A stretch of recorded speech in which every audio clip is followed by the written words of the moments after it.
Dios le bendiga, hermanos. Vamos a ir inmediatamente a Juan capítulo 7 para seguir avanzando con nuestra exposición de este capítulo. Y vamos a leer ahora desde el versículo 10 hasta el versículo 24.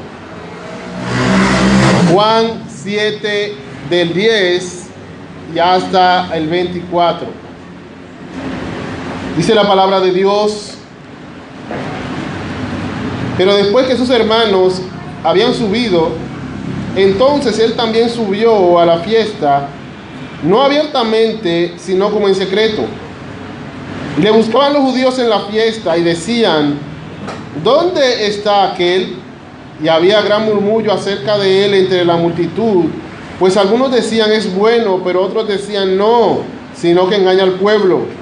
Pero ninguno hablaba abiertamente de él por miedo a los judíos. Mas a la mitad de la fiesta subió Jesús al templo y enseñaba. Y se maravillaban los judíos diciendo: ¿cómo sabe este letras sin haber estudiado? Jesús les respondió y dijo: mi doctrina no es mía, sino de aquel que me envió. El que quiera hacer la voluntad de Dios conocerá si la doctrina es de Dios o si hablo por mi propia cuenta. El que habla por su propia cuenta, su propia gloria busca. Pero el que busca la gloria del que le envió, este es verdadero y no hay en él injusticia. ¿No os dio Moisés la ley y ninguno de vosotros cumple la ley? ¿Por qué procuráis matarme? Respondió la multitud y dijo: demonio tienes, ¿quién procura matarte? Jesús respondió y les dijo: una obra hice y todos os maravilláis. Por cierto, Moisés os dio la circuncisión, no porque sea de Moisés, sino de los padres, y en el día de reposo circuncidáis al hombre. Si recibe el hombre la circuncisión en el día de reposo, para que la ley de Moisés no sea quebrantada, os enojáis conmigo, porque en el día de reposo sané completamente a un hombre. No juzguéis según las apariencias, sino juzgad con justo juicio. Padre eterno, Padre de verdad, gracias porque pudimos reconocer tu grandeza a través de estos cánticos.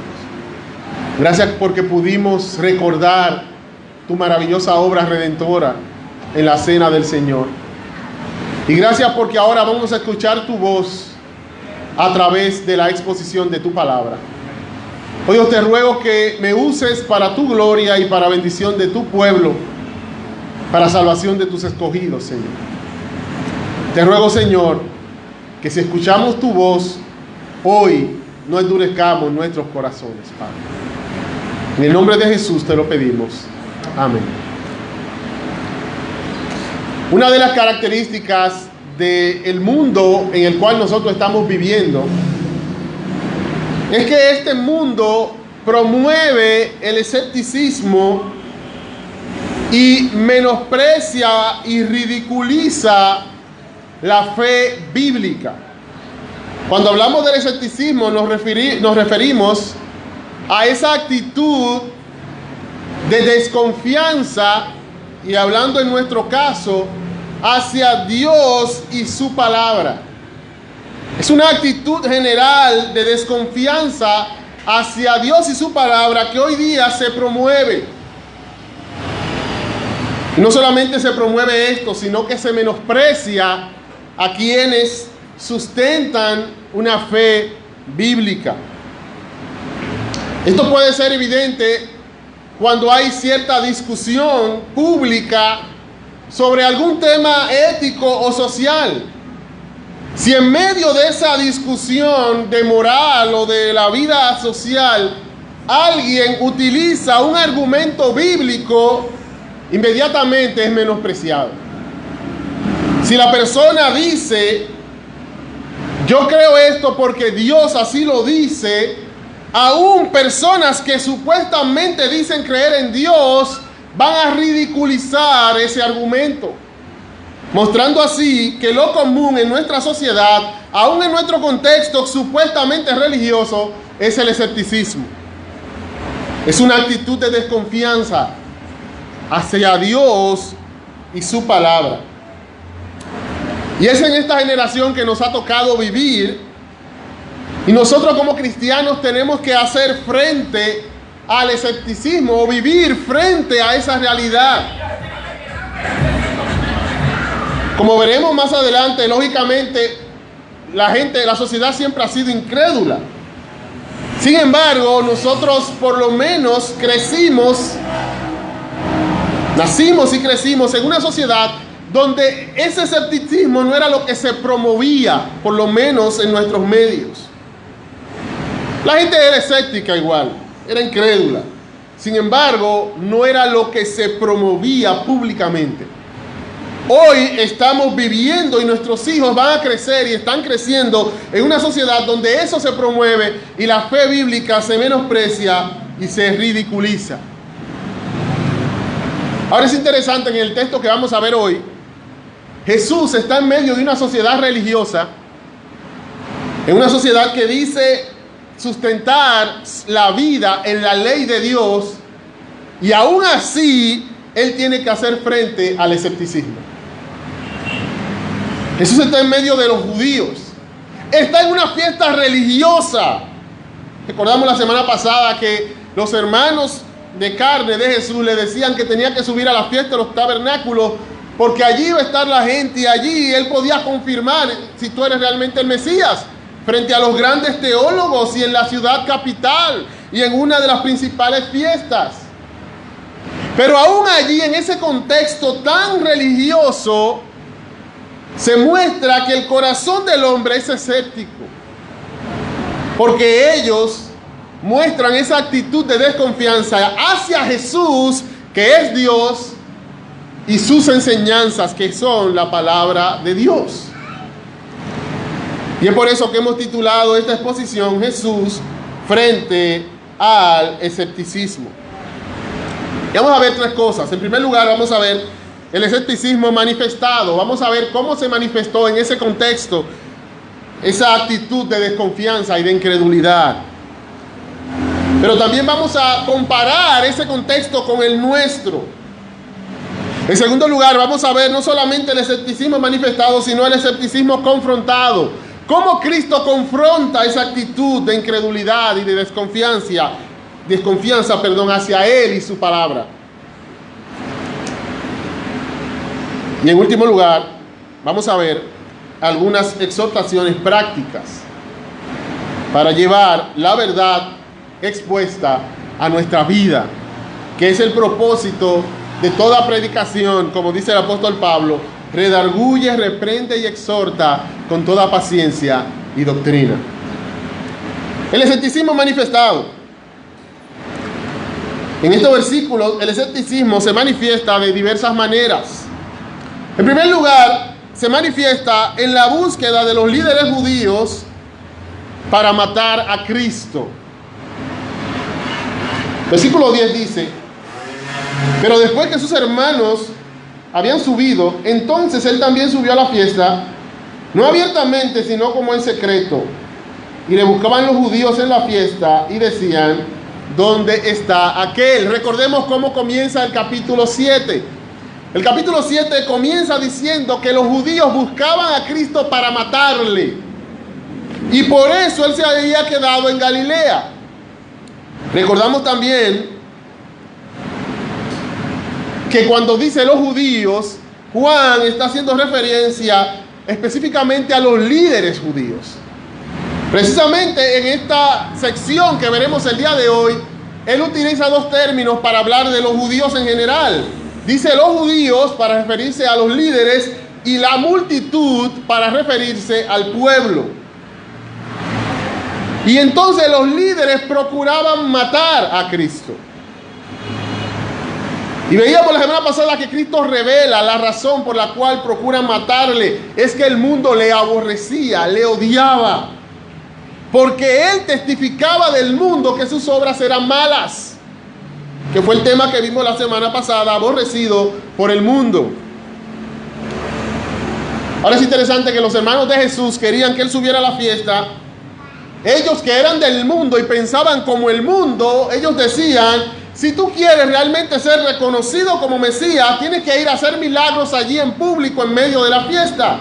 Jesús le dice que no, que ese no es su método. Él no estaba buscando la gloria como ellos pensaban que él estaba buscando. No estaba buscando una fe superficial, como muchos tenían. Y Jesús no sube a la fiesta en ese momento. Como decíamos, en ese momento él hubiese llegado con todo el grupo a la fiesta y él estaba evitando esa exposición que podía llevar, hablando desde una perspectiva humana, a su muerte, no por temor, sino porque no había llegado su hora. Y él sube después, solo, aparte del grupo. Y entonces, como él no se ha revelado, están los líderes judíos diciendo: pero ven acá, aquí está su gente. Ya vino la caravana desde Galilea. ¿Y dónde está él? Ellos no estaban buscándolo para hablar con él. Recordemos que está hablando de los mismos que en el versículo 1 dice que buscaban para matarle. Ellos estaban esperándolo. Y él sabía eso, pero era para matarle. Y eso revela su escepticismo, ya como decíamos la semana pasada, en el nivel más extremo, que lleva al punto de querer matarlo. Llega al punto de querer quitarle la vida a Cristo. Ahora, cuando nosotros vemos la sociedad de hoy, por lo menos en nuestro contexto, no estamos viendo que quieran matar a aquellos que proclamamos el Evangelio. Sin embargo, hay varias señales en la sociedad de hoy que revelan que en esa dirección es que van las cosas. Les pongo un ejemplo. En esta semana veía una noticia de cómo el ministro de Interior de Francia decía que los evangélicos son un problema bien importante. No está diciendo que son un grupo bien importante, son un problema importante. Cuando tú dices que algo es un problema importante, tú quieres salir de eso, resolver eso. Y todo tiene que ver con el hecho de que allá han sucedido varios acontecimientos con los islámicos bien terribles realmente, de muerte, que se han conocido, se han dado a conocer en las noticias. Y ellos supuestamente, para detener eso, ahora quieren imponer ciertas leyes a todo lo que tenga que ver con religión. Pero los cristianos nunca han matado a nadie allá. Entonces, ¿cuál es el asunto? Y ahora quieren ponerle ciertas restricciones al punto de que una persona no pueda manifestar su fe en público. Y los cristianos se están oponiendo a eso. Y ellos dicen, ellos son un problema importante. Pero ellos no han matado a nadie. Pero son un problema. Por causa del escepticismo, precisamente. Por el aborrecimiento que el mundo tiene a la fe cristiana.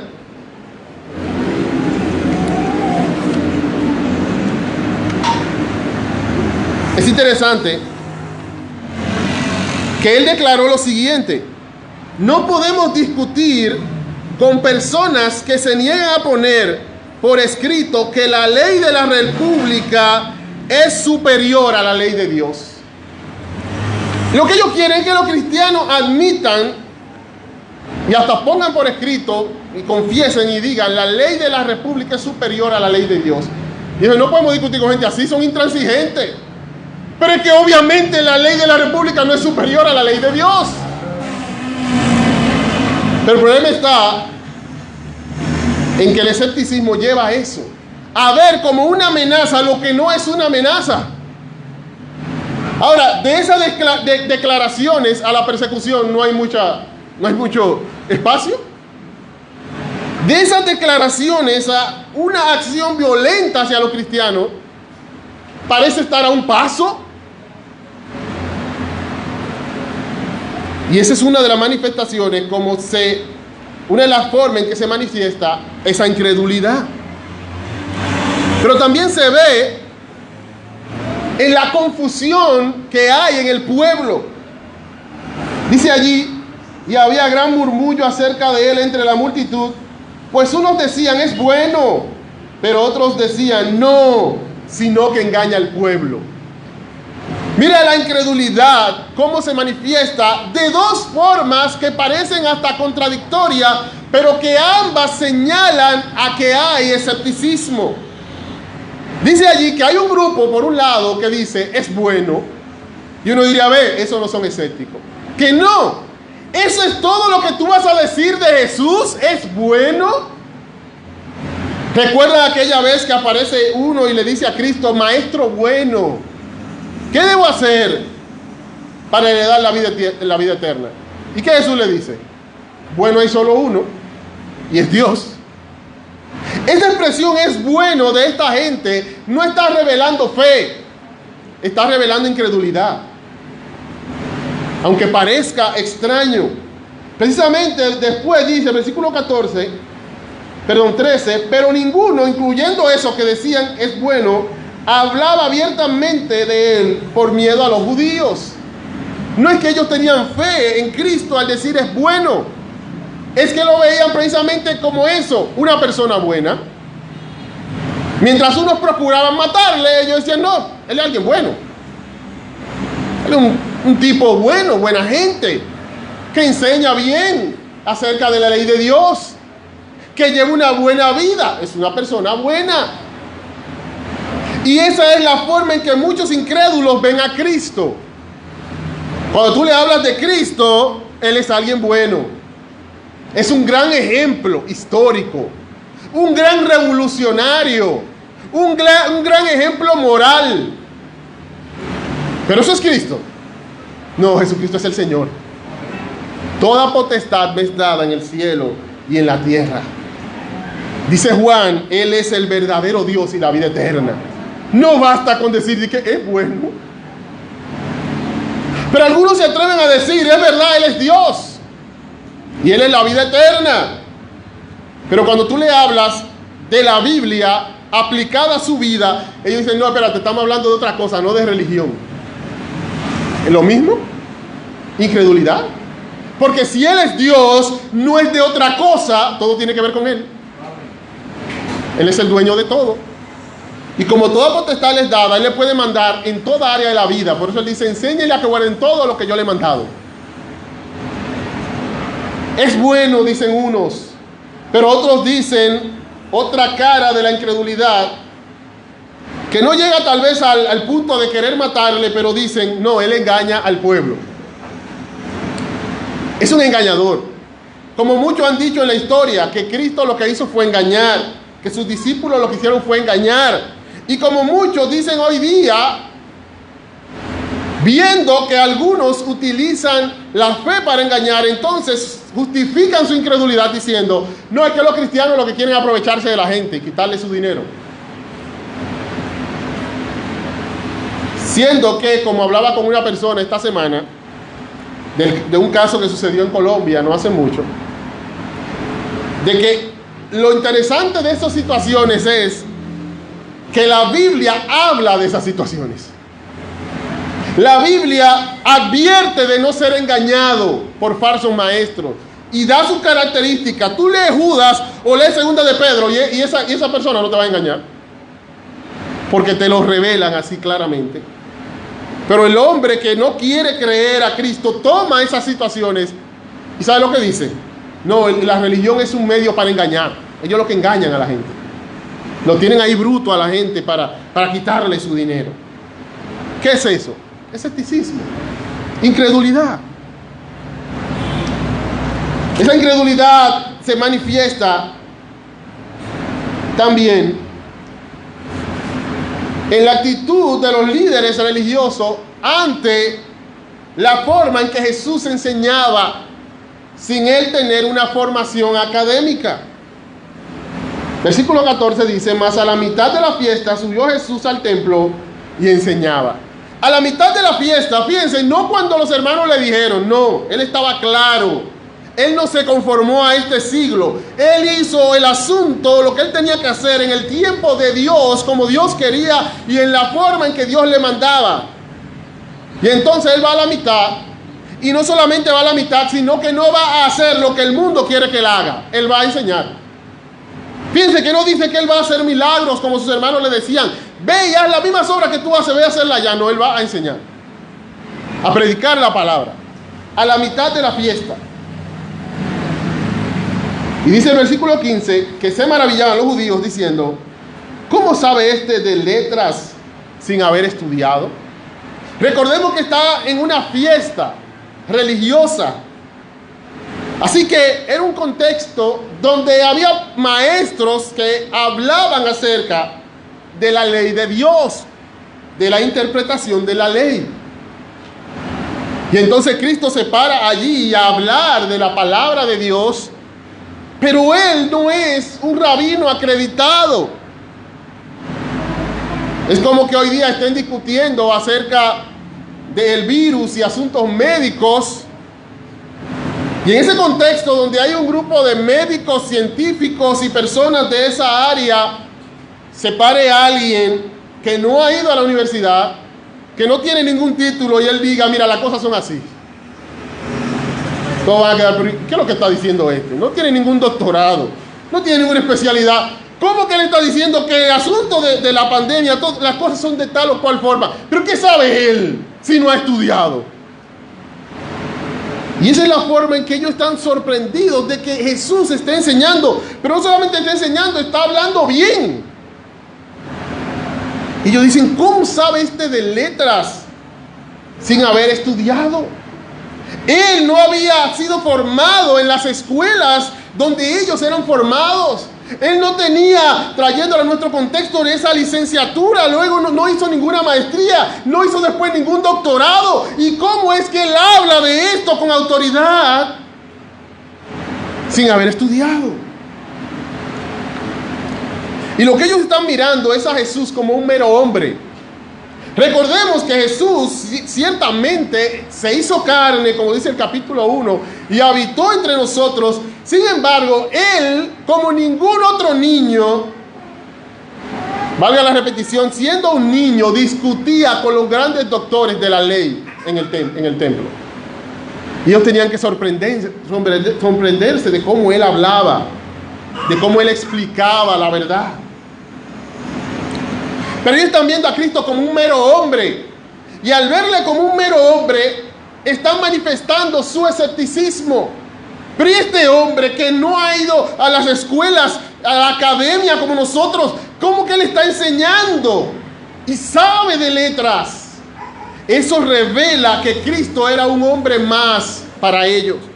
Y ellos entendían que la única forma en que él podía hablar con autoridad y con esa sabiduría era que él se fuera a formar de manera académica para así tener conocimiento. Pero Cristo lo que quiere mostrarle es que su doctrina, la verdad que él viene a hablar, no es por un asunto académico, es que él viene a hablar palabra directa de Dios. Al principio del libro, Juan inicia diciendo que él es la palabra. Él mismo es la misma palabra de Dios. A Dios nadie le ha visto jamás, dice Juan. El unigénito Hijo que está en el seno del Padre, Él le ha dado a conocer. Como dicen algunos comentaristas del griego, Él ha hecho la exégesis de Dios, que es la idea de ese texto. Él ha explicado y mostrado punto por punto cómo es Dios, porque Él es Dios y como hombre Él vino de Dios. Y eso es lo que Él le va a explicar en el versículo 16. Jesús le respondió y dijo: mi doctrina no es mía, sino de aquel que me envió.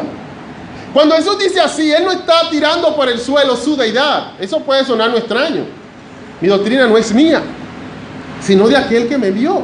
Pero recordemos el contexto. En primer lugar, han dicho que Él es bueno y le están viendo como un mero hombre. Recordemos el contexto. Ellos están diciendo: ¿pero cómo sabe este hombre normal, común y corriente, cómo sabe de letras si no ha estudiado? El concepto que ellos tienen de Cristo es un concepto plenamente humano. Entonces Cristo tiene que demostrarle a ellos que su sabiduría no es terrenal, que no es un asunto de que él fue a una universidad a aprender. No, él le dice allí, mi doctrina no es mía, es de aquel que me envió. ¿Sabe lo que le está diciendo claramente? Mis enseñanzas son palabras de Dios. No son palabras de hombres como ustedes piensan. Yo lo que estoy hablando es palabra de Dios. Oh, hermanos, eso mismo es lo que sucede con el hombre de hoy y la Biblia. ¿Cuántas personas no dicen, pero ¿y cómo nosotros vamos a llevarnos de un libro tan antiguo? ¿Y cómo es que un libro tan antiguo, escrito por gente que sabía menos que nosotros, que no tenía el conocimiento científico que tenemos nosotros, que no tiene el conocimiento histórico de la experiencia a través de los años que tenemos nosotros, que no tiene el avance tecnológico y en todos los sentidos que tenemos nosotros, nos van a decir a nosotros cuál es la verdad y cómo debemos vivir? Personas tan atrasadas. ¿Pero saben por qué ellos piensan eso? Porque ellos creen que la Biblia es palabra de hombres. Para tú decir eso, tú tienes que creer que la Biblia es palabra de hombres. Porque si la Biblia es muy antigua para decirle al hombre de hoy lo que tiene que hacer, es porque tú consideras que la Biblia es sabiduría de esos hombres antiguos. Pero, hermano, la Biblia no es sabiduría de los hombres antiguos, es sabiduría eterna de Dios. Y el incrédulo va a menospreciar la Biblia como aquellos hombres menospreciaban a Cristo por no haberse formado académicamente, porque ellos creían que él era un mero hombre. De la misma forma que la gente piensa que este libro es un mero libro escrito por hombres, simplemente. Pero eso es parte de la gloria de la encarnación y de la inspiración. Dios, en su humillación, se hizo carne de tal manera que el ser humano al verle podía menospreciar sus palabras.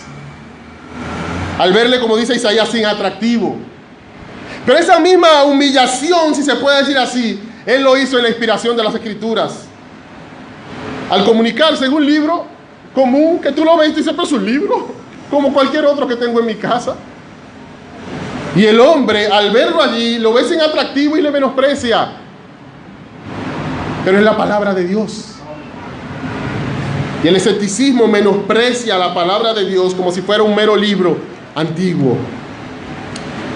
Y entonces allí, cuando nos trasladamos al otro punto del escepticismo confrontado, Cristo ahora va a confrontar su incredulidad. Y en esa confrontación, Él va a hacer dos cosas. En primer lugar, Jesús le muestra la raíz del escepticismo. Es interesante que Cristo va a ir a la misma raíz de su incredulidad. Es interesante que Cristo va a ir al mismo núcleo, a la fuente de donde sale todo. Le va a confrontar con su realidad. Le va a quitar la máscara. De la misma manera que la Biblia hace eso con los escépticos e incrédulos de hoy. ¿Cómo así? Cristo muestra la raíz del escepticismo. Jesús le va a mostrar a ellos que la razón por la que ellos no creen en su palabra como palabra de Dios es porque ellos no querían hacer la voluntad de Dios. ¿Saben por qué ellos no creían en la palabra de Cristo como palabra de Dios? No era por falta de evidencia. Como Jesús le va a mostrar más adelante, Él hizo una obra que manifestaba que Él era enviado de Dios. Como el Nicodemo mismo admitió en el capítulo 3, sabemos que has venido de Dios como maestro, porque que nadie hace las obras que tú haces si no está Dios con él. Era evidente que su mensaje era de Dios. Sin embargo, ellos se escudaban detrás de muchas excusas, se escondían. Pero Cristo le va a quitar la máscara y le va a mostrar que la raíz de ese escepticismo, ¿sabe cuál es? La impiedad. Ellos eran impíos. La impiedad tiene que ver con la ausencia de piedad, de amor por Dios, de temor de Dios, de devoción a Dios. Ese era el problema de ellos, que ellos no amaban a Dios, no amaban su palabra. No era un asunto de que intelectualmente hablando Cristo no lo había convencido, no, ellos eran malos y por eso le aborrecían, como veíamos la semana pasada, y por eso no creían en Él. Mira cómo él dice allí, versículo 17. El que quiera hacer la voluntad de Dios conocerá si la doctrina es de Dios o si yo hablo por mi propia cuenta. Miren qué directo le fue Cristo. Él le dice allí, miren, mi doctrina es de Dios. Yo hablo de la palabra de Dios. Ahora le voy a decir algo. Para ustedes darse cuenta de eso, tienen que querer hacer la voluntad de Dios. El problema de ustedes no es falta de evidencia, no es falta de ninguna cosa. El problema de ustedes es falta de amor por Dios. Si ustedes amaran a Dios, ustedes supieran y estuvieran claros de que yo hablo palabra de Dios. Ellos estaban predispuestos porque precisamente ellos no querían hacer la voluntad de Dios. Cristo le había mostrado a ellos claramente que la justicia que Dios demandaba, y se lo había demostrado con la Biblia, era mayor, mucho más profunda que los más santos dentro de ellos. Lo que Cristo le había mostrado de la verdad le ofendía. La forma en que Cristo hablaba de sí mismo como el Hijo y Dios mismo le ofendía. Y eso revelaba que realmente ellos no querían hacer la voluntad de Dios. No era que yo estaba investigando, vamos a ver si Él es Dios realmente, si Él es el Cristo. No, era que ellos estaban predispuestos a ir en contra de Él porque ellos no querían hacer la voluntad de Dios. Hoy día mucha gente habla como si su problema es de evidencias. Ellos, si me mostraran a Dios realmente, si Dios me hablara, bajara, yo viera una luz grande, majestuosa, como dice la Biblia. Ay, ¿por qué ya no se abre el mar en dos? Y ese tipo de cosas. Ahí yo creería, pero así con ustedes hablándome cosas, no, yo no puedo creer. ¿Y sabe lo que Cristo le dice a esas personas? Si tú quisieras saber, si tú quisieras hacer la voluntad de Dios, tú supieras y creyeras si la Biblia es la palabra de Dios o no. Tú lo supieras si quisieras hacer la voluntad de Dios. Dice el libro de Romanos que aún aquellos que nunca han escuchado de Dios no tienen excusa, porque las cosas invisibles de Él, su eterno poder y su deidad, se hacen claramente visibles desde la creación del mundo, de modo que no tienen excusa. ¿Sabe cuál fue el problema? Impiedad. ¿Qué dice el texto? Habiendo conocido a Dios, no le glorificaron como Dios, ni le dieron gracia. La realidad es que el hombre, al ver la creación tan majestuosa, su corazón impío dice: yo no puedo someterme a un Dios tan majestuoso como el que proclama la creación, demasiado grande. Yo prefiero crear mi propio Dios. El asunto es de impiedad. El asunto es de la maldad en el corazón de los hombres. ¿Sabe qué revela eso de manera evidente en nuestros tiempos?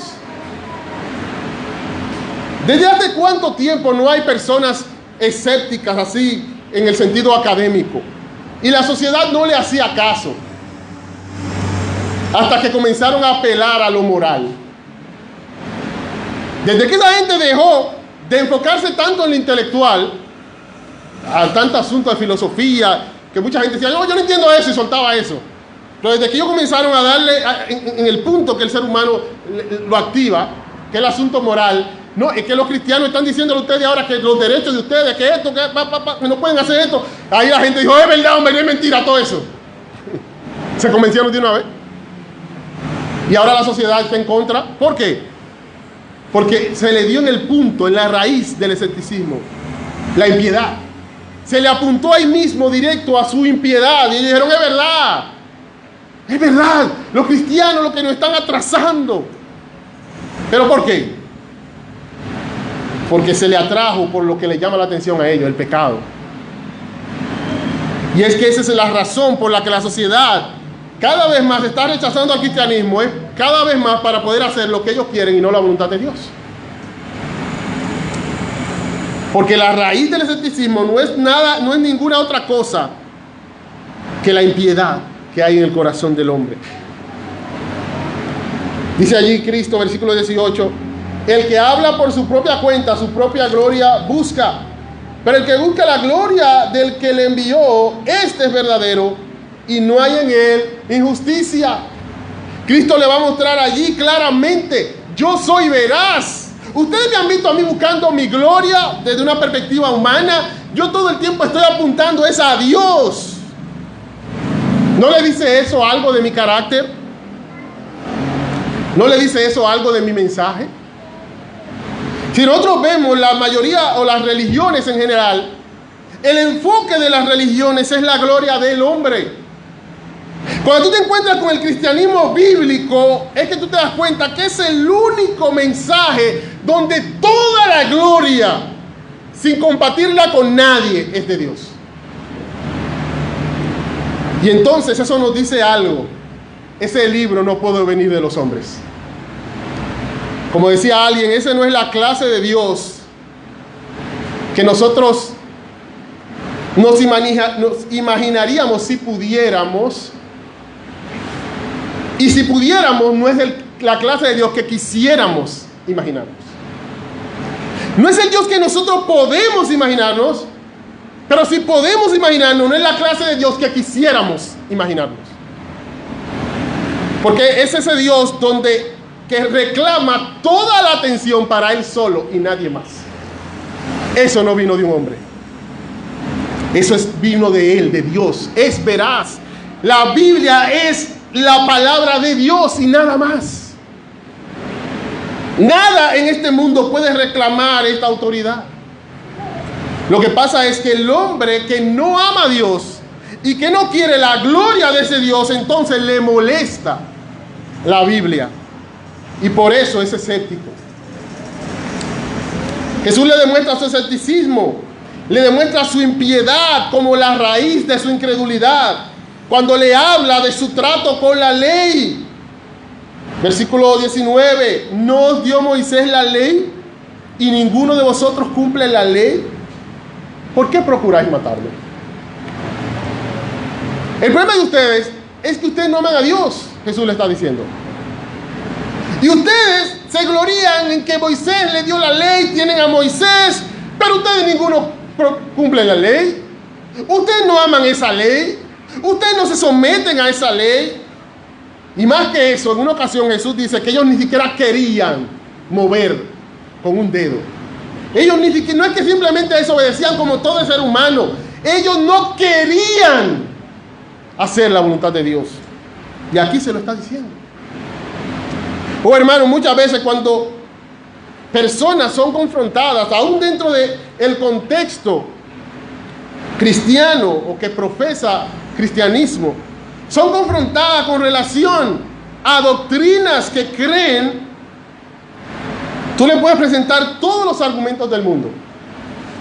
Le puedes presentar todas las reglas de la hermenéutica. Le puedes mostrar: mira, eso es lo que dice ahí, o sea, claramente, y esa es la razón, no hay otra. Y aún así, ¿no quieren? ¿Sabe qué revela eso? Revela que no quieren es hacer la voluntad de Dios. Y al no querer hacer la voluntad de Dios, van a decir: no, eso es lo que creen en tu iglesia. Eso es lo que creen ustedes. Aun cuando está evidente en las Escrituras. Jesús le dice: si ustedes quisieran hacer la voluntad de Dios, ustedes supieran si mi doctrina es mía o del que me envió. Pero Jesús no solamente le muestra la raíz del escepticismo, que es su impiedad, sino que también Jesús le muestra la inconsistencia del escepticismo. Él le va a mostrar que esta incredulidad de ellos no tiene base, es inconsistente, no es algo firme. Ellos mantenían, esos líderes, engañado al pueblo, haciéndole creer que ellos eran los que tenían base, y Cristo no tenía base ninguna para decir lo que decía. Y le va a mostrar que su incredulidad es lo que no tiene consistencia. Y si vemos hoy día, eso es lo que pasa también. El mundo de hoy, que se va en contra de los principios bíblicos, principios cristianos, quieren hacer parecer a los cristianos como que no tienen base alguna, cuando en realidad, cuando tú analizas sus postulados, lo que dicen es inconsistente, no tiene base, no tiene fundamento, es arena pura, es arena movediza. Y Cristo va a confrontar eso, la inconsistencia que tienen sus argumentos, que tiene su manera de pensar y de ver las cosas. Y eso lo va a mostrar, en primer lugar, mostrándole su incoherencia. Cristo le muestra allí que ellos no son coherentes, que ellos se contradicen a ellos mismos en su manera de pensar. Versículo 20, después que Cristo dice que ellos procuran matarle, responde la multitud y dijo: demonio tiene, ¿quién procura matarte? Ellos lo ridiculizan a él porque ellos dicen, porque él dice que los buscan para matar. Muy parecido a cómo ridiculizan hoy día a los cristianos cuando un creyente dice que hay un ataque a la familia, a la fe cristiana, y la gente dice: ¿pero quién lo está atacando a ustedes? Esta gente son como dramática. ¿Cuál es el show? Tranquilo, no está pasando nada. ¿Quién procura matarte? Dice allí: Jesús respondió y les dijo: una obra hice y todos os maravilláis. Por cierto, Moisés os dio la circuncisión, no porque sea de Moisés, sino de los padres, y en el día de reposo circuncidáis al hombre. Si recibe el hombre la circuncisión en el día de reposo para que la ley de Moisés no sea quebrantada, ¿os enojáis conmigo porque en el día de reposo sané completamente a un hombre? Él está hablando de ese acontecimiento que sucedió después que él había subido a Galilea y regresado por un momento para una fiesta y sanó a un hombre en día de reposo, y eso ofendió. Y él entonces le va a mostrar con ese hecho la incoherencia que hay en su incredulidad, en su aborrecimiento hacia él. Él le dice: miren, en la ley de Moisés se le manda a guardar el día de reposo, pero también desde los tiempos de Abraham tienen que guardar lo que es la circuncisión, ya confirmada por Moisés. Y ustedes dicen: bueno, si es día de reposo y hay que circuncidar, para cumplir la ley, aunque sea día de reposo, vamos a hacer ese trabajo de circuncidar, porque al final hay que cumplir la ley de la circuncisión. Y él le muestra que ellos mismos que pensaban así se enojan porque él le hizo un bien a alguien un día de reposo. ¿Cuál es el cumplimiento de la ley? Amarás a tu prójimo como a ti mismo. Y entonces yo estoy cumpliendo el mayor mandato de la ley, mayor que circuncidarse, sanando a alguien, haciéndole bien. Y además de eso está demostrando que Él es el Cristo. O sea, eso es lo que hay que mirar en ese momento.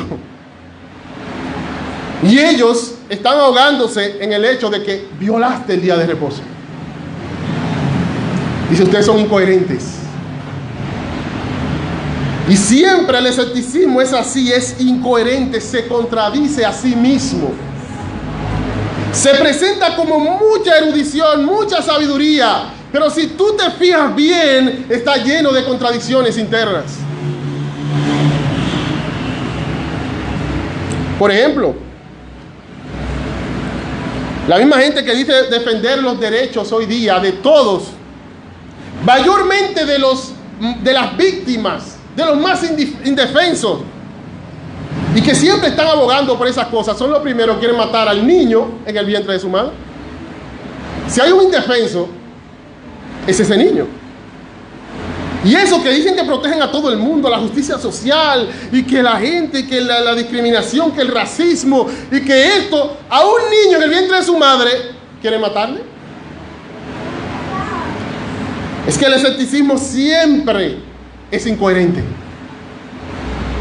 La misma gente que más te hablan de inclusión hoy día, y te hablan de que en el mismo lugar debe haber personas de todo tipo, y personas que si tienen ciertas debilidades físicas tienen que ser recibidas en todos los lugares, en los trabajos, en aquello. Esa misma gente dicen que si tú sabes que un niño va a nacer con ciertos problemas, es mejor matarlo. ¿Dónde está la inclusión? ¿Dónde está la inclusión? Incoherencia. Contradictorio. Porque siempre el escepticismo se contradice a sí mismo. Porque como no es verdad, no puede ser consistente.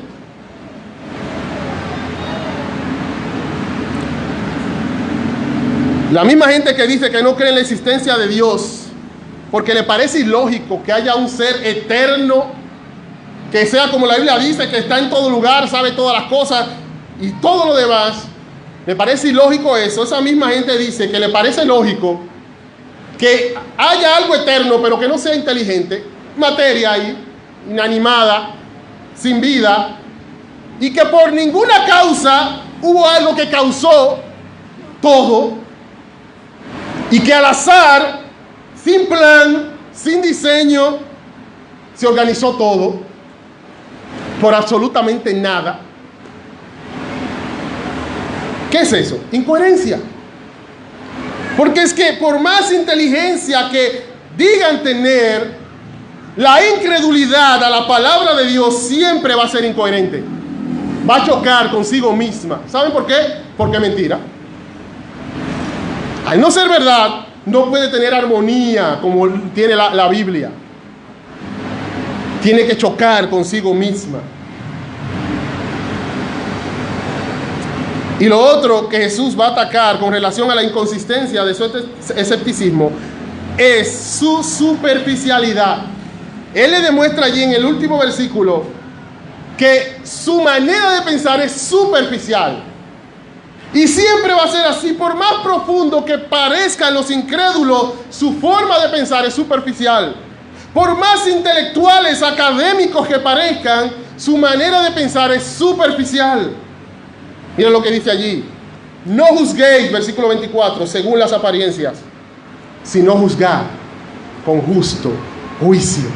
¿Saben lo que le está diciendo usted a ellos? Ustedes son unos superficiales. Ustedes están simplemente viendo las cosas así. ¿Violó o no el día de reposo? Ah, lo violó, ya, eso es todo. Y así se analizan las cosas. Eso es superficialidad. Ustedes están juzgando según las apariencias. Los juicios superficiales no pueden ser justos. Aunque la persona sea culpable, no es un juicio justo que tú llegues a un lugar y se encuentra una persona muerta y otro con un arma. 30 años. Ya. Pero ¿cómo así? O sea, todo lo que sucedió fue que se llegó, se vio el muerto y la persona con el arma en la mano y ya se cantaron 30 años por esa persona. Sin ningún interrogatorio, sin ninguna investigación, sin nada, solamente él estaba ahí parado con un arma 30 años. Claro, él es el principal sospechoso, pero después vienen otras cosas.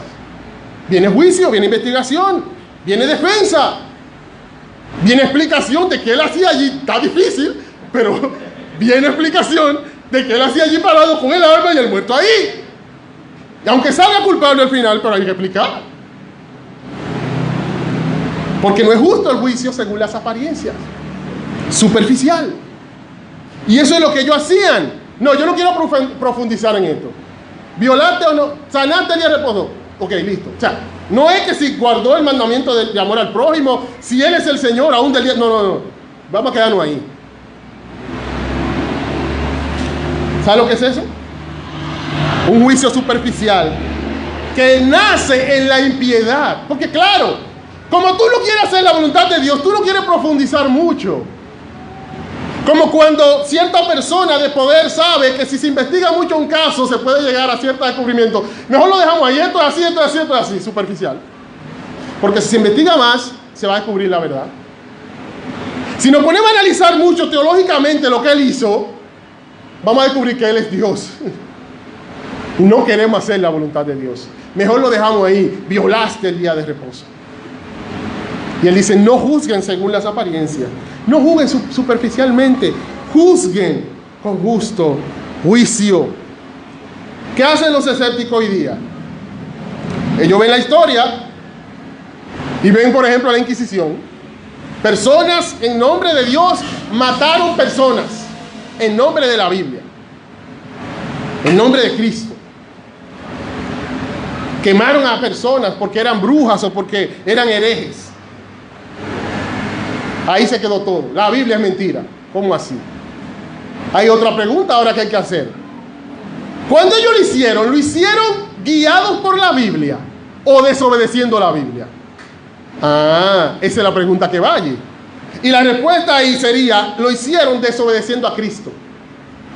yendo en contra de Cristo, y según la Biblia van a ser juzgados por Cristo. Pero ellos no van a llegar ahí. ¿Por qué? Porque hay impiedad en su corazón. Ellos no quieren llegar ahí, ellos se van a quedar en la religión, mató personas y punto. No juzguéis según las apariencias, juzgad con justo juicio. Es lo que hace la gente cuando encuentra un versículo y de una vez dice, viste, hay una contradicción en la Biblia, mira aquí. Ve, eso es mentira porque hay una contradicción. Él no va a ir a preguntarte cómo se interpreta eso, no te va a preguntar cuáles son leyes de reglas de interpretación, cuál es el contexto, si él está leyendo mal. No, a él no le interesa eso, a él le interesa atacar. Porque el impío, aquel que no ama a Dios, lo que quiere es ir en contra de la voluntad de Dios. Si él no quiere investigar, si él está equivocado en su juicio. Y a ello Jesús le dice, no juzguéis las apariencias, juzguen con justo juicio. Hoy día muchos dicen, el cristianismo es machista. El cristianismo está mal porque es machista. Y ellos no van a investigar, ellos no van a preguntarnos a nosotros, ¿qué es lo que realmente el cristianismo enseña de la mujer y el hombre? ¿Cómo es eso de que hay roles diferentes pero que tienen el mismo valor? Ellos no van a hacer esa pregunta. Porque ellos lo que quieren es atacar. Y van a tomar el hecho de que Dios le dio la autoridad al hombre para decir que es machista sin analizar qué significa eso. Porque no les importa. Porque hay deshonestidad intelectual. Porque hay impiedad en sus corazones. No juzguéis según las apariencias, sino juzgad con justo juicio. Algunas exhortaciones finales, hermanos. Lo primero que quiero exhortarnos, partiendo de estos textos que nos revelan cómo Cristo confrontó el escepticismo, cómo él fue a la raíz y le mostró su inconsistencia en lo incoherentes y superficiales que eran, es en primer lugar que alabemos a Dios por vencer el escepticismo y la incredulidad de nuestros corazones, cortando la raíz de la impiedad al poner su ley en nuestros corazones y en nuestras mentes. Hermanos, ¿usted cree que usted no es un incrédulo porque usted es bueno? ¿No recordamos que lo que Jesús acaba de decirnos ahora es que aquel que va a Cristo diciendo tú eres Dios y tu palabra es la palabra de Dios, es porque quiere hacer la voluntad de Dios? Tú querías hacer la voluntad de Dios. Es natural de ti hacer la voluntad de Dios. Oh hermanos, si hoy día somos creyentes es porque Dios había prometido en Jeremías, en el Nuevo Pacto, que Él iba a tomar a sus escogidos y Él mismo iba a agarrar su corazón y iba a poner su ley ahí adentro. Y le iba a escribir en su mente. Tú dices, wow, pero ¿cómo eso? Primero hay que querer hacer la voluntad de Dios. O sea, no al revés. No hay que creerle que Cristo es Dios y después tú quieres. No, no. Primero hay que querer hacer la voluntad de Dios para creer en Cristo. ¿Pero es imposible? Sí, es imposible. Pero para Dios no lo es. Por eso Cristo dice, en el capítulo 6 dijo, ninguno puede venir a mí si el Padre no le trajera. Como decía el pastor Amin, cuando allí él cita, dice, y serán todos enseñados por Dios. Es una referencia al nuevo pacto en el Antiguo Testamento. Porque es Dios el que nos enseñó. Es Dios el que tomó nuestro corazón de piedra y lo convirtió en un corazón de carne, que quiere hacer su voluntad. Y por eso nos arrepentimos. ¿Qué es el arrepentimiento? Es primariamente un querer hacer la voluntad de Dios. Es que tú te diste cuenta que tú estás mal porque no estás haciendo lo que tienes que hacer. Porque no estás en el camino que tienes que estar. ¿Y quién produjo eso en nosotros? La gracia de nuestro Dios. Pues hermano, alaba a Dios por eso. Dale gracias porque tú no querías, hermano, tú no querías hacer la voluntad de Dios. No hay quien haga lo bueno. No hay quien busque a Dios. No hay ni siquiera uno. Solo Cristo podía decir, tranquilo, mi comida es hacer la voluntad del que me envió. Nosotros queríamos hacer todo lo contrario. Y Dios venció ese escepticismo en nuestros corazones. Puso su ley allí. Y entonces nos arrepentimos. Quisimos hacer su voluntad. Y nos abrazamos a Cristo. Por la gracia de nuestro Dios. Que eso nos llene de gozo y gratitud, alabanza y adoración a nuestro gran Dios. Pero también, hermano, te exhorto a que antes de rechazar un consejo de un hermano, por considerarlo una opinión del hermano, una opinión personal y no algo bíblico, evalúa si el problema no está en que tienes un corazón predispuesto como el de los judíos. Hermanos, los judíos entendían que lo que Cristo decía era asunto de Él, pero era porque estaban predispuestos, ellos no querían hacer la voluntad de Dios. Y entonces era más fácil salir y decir, no, eso es asunto de Él. ¿No pasa muchas veces que nos dan un consejo y tal vez nosotros decimos, no, eso es asunto de Él? Pero si evaluamos nuestros corazones, no es eso, es que no queremos hacer la voluntad de Dios. Y preferimos decir que es asunto de Él a analizar si lo que me está diciendo es verdad. Hermano, Jesús está aquí atacando esa impiedad. Y nosotros entonces debemos humillarnos si en un momento se revela esa clase de impiedad en nuestros corazones, que nos están dando una exhortación, un consejo o una doctrina para que entendamos que es bíblica. Y nosotros entonces decimos, esa es tu opinión, la mía es otra. Pero no porque la Biblia no nos convenció, es que ni siquiera dejamos que la Biblia nos convenza, ¿o no? Porque estamos predispuestos a decir que no, porque no queremos. Si eso es así, yo no quiero hacerlo, así que mejor dejamos en que eso no es así. Evaluemos nuestros corazones.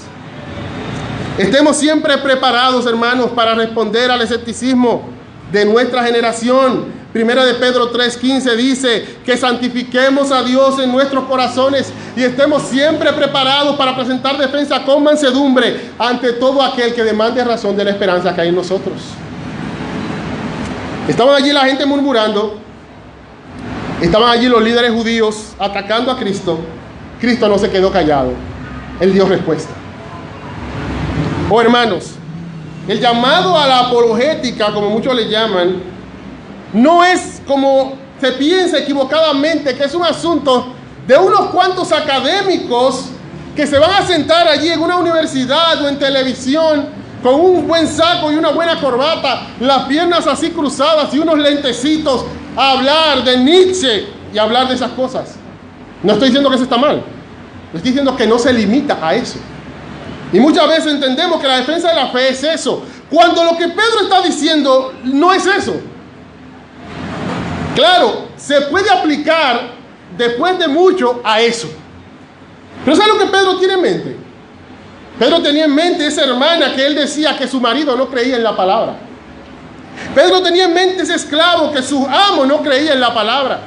Pedro tenía en mente ese cristiano que estaba preso y que ahora iba a tener que enfrentar un juicio. Pedro tenía en mente ese pobre, ese cristiano pobre que no sabía mucho de hablar de Platón o de Aristóteles en esa época, pero conocía la verdad de Dios y tenía que estar siempre preparado para presentar defensa. No nos escudemos detrás de que eso es para intelectuales. Y aparte de eso, les doy una noticia. Estamos en un tiempo donde, si yo comienzo a preguntar cuántos son profesionales, son una mayoría. No somos intelectuales para lo que no queremos, hermanos. Eso es lamentable en la iglesia de hoy. Para lo que no queremos, no somos intelectuales. Para aprenderlo todos los términos científicos de mi carrera, soy intelectual. Para aprender todas esas cosas complejas que otros no saben explicar, somos intelectuales. Pero para explicar por qué Jesucristo es Dios y por qué la Biblia es la palabra de Dios, eso es para intelectuales. ¿Cómo así? Pero aún si no eres intelectual, Pedro está hablando aquí con los creyentes comunes, con todo tipo de personas, que tiene que estar siempre preparado para presentar defensa con mansedumbre ante todo aquel, siempre, todos los días. Él está hablando aquí de una vida cotidiana, dispuesto a responder al escepticismo de nuestra generación.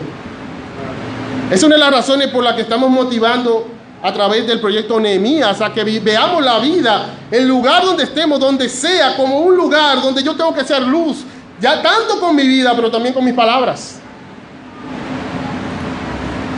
Pero otra exhortación, acompañando a esa, es que respondamos al escepticismo confrontándole, no adaptándonos a él.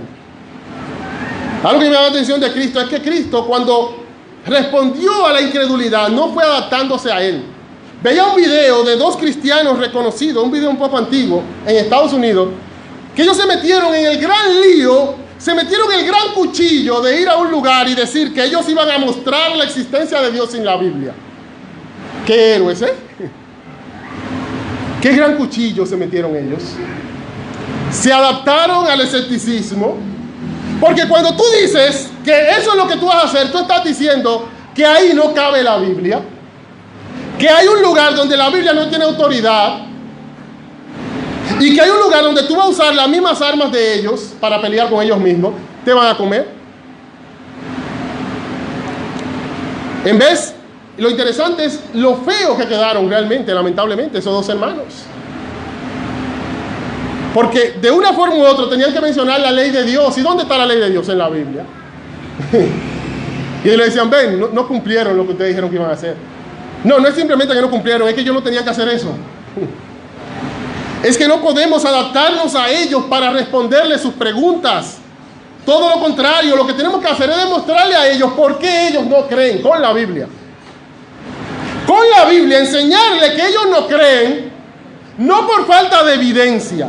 Con la Biblia, demostrarles que ellos no tienen excusa delante de Dios.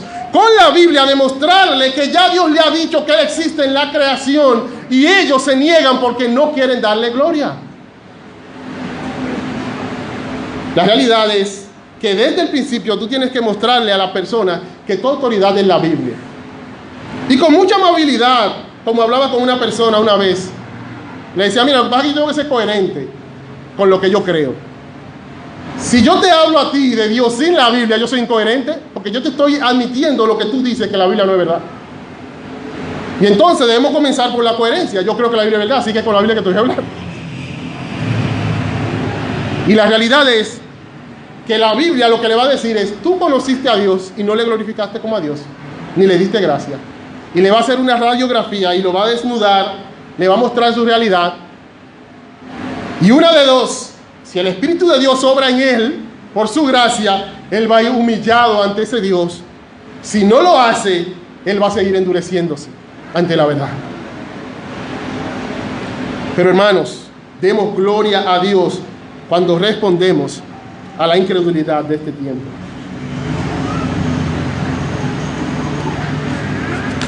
Termino diciéndole a los amigos que reconozcan el escepticismo que hay en sus corazones y arrepiéntanse de su impiedad y confíen en Cristo. Oh amigo, tú tal vez digas, yo creo en Dios. Allí había mucha gente que decía, Jesús es bueno. Allí había muchos líderes judíos que decían, la Biblia es la ley de Dios. Y aún así eran incrédulos. Reconoce que tú eres un incrédulo. Igual que ese hombre que dice que Dios no existe, aunque tú seas religioso, reconoce que tú también eres incrédulo. Y entonces arrepiéntete.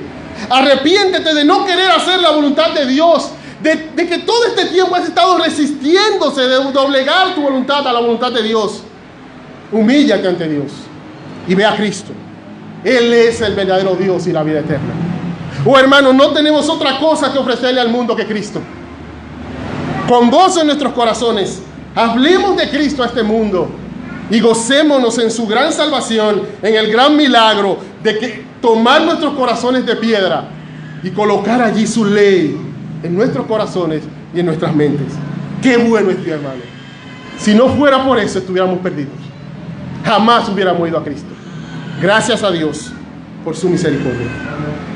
Oh Padre, gracias por tu palabra. Gracias por la manera en que tu Hijo enfrentó el escepticismo, la incredulidad. Gracias porque nosotros creemos que este libro, que es único, que da gloria a tu nombre, es tu palabra. Y a través de él confiamos en Cristo. Gracias porque eso fue un milagro de tu Espíritu en nuestros corazones. Y alabamos tu nombre por tu inmensa bondad. En el nombre de Jesús. Amén. Dios le bendiga, hermanos.